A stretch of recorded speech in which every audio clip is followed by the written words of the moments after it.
गणपती आगमन झाले हो. चला दिवसाची सुरुवात कशी झाली. आम्हाला जायचं होतं आज शूटवर, पण हे दोघं काम करत आहे. कवाची थांबलो अर्ध्या एक घंट्यापासून.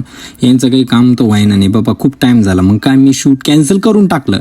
मग काय कॉफी वगैरे प्यायला गेलो आम्ही मंगळ बाजारात. मग काय सिंधी बाजारात पोहोचलो. सिंधी बाजारात गणपती बाप्पाचं आगमन झालं. तुम्ही बघा, अरे वा. मग काय दंडी फुटतो आहे. मग काय गणपती बाप्पा बघा तुम्ही सगळे स्वागत करताय. मग काय माझा भाऊ आलता मला घ्यायला. मग त्याच्यासोबत गेलो आपण. डायरेक्ट गेलो आपण सराफामध्ये, इकडून सिंधी बाजाराच्या रोडनं. मग काय त्याला घ्यायचं होतं काहीतरी ब्रेसलेट वगैरे. मग 2-3 दुकानं फिरलो आपण. त्याला पसंत आलेच नाही बाबा, हे असं होतं. मग काय आपण डायरेक्ट महाराष्ट्र धाब्यावर पोहोचलो. ते जेवण वगैरे केलं, पान वगैरे घेतलं आपण हातात.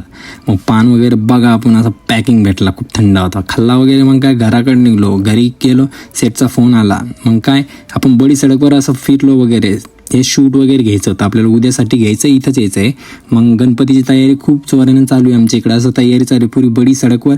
असे सटर वगैरे टाकणं चालू आहे. तुम्ही 27 तारखेला बसणार आहे गणपती. तुमच्या इकडे केव्हा बसणार आहे सांगा बरं. मग काय आपण असं वगैरे पुरे बडी सडकचं शूट घेतलं. अशी जोरात तयारी चालू आहे. तुमच्या इकडे तयारी चालू आहे का नाही कमेंटमध्ये सांगा. चला भेटूया नेक्स्ट ब्लॉगमध्ये.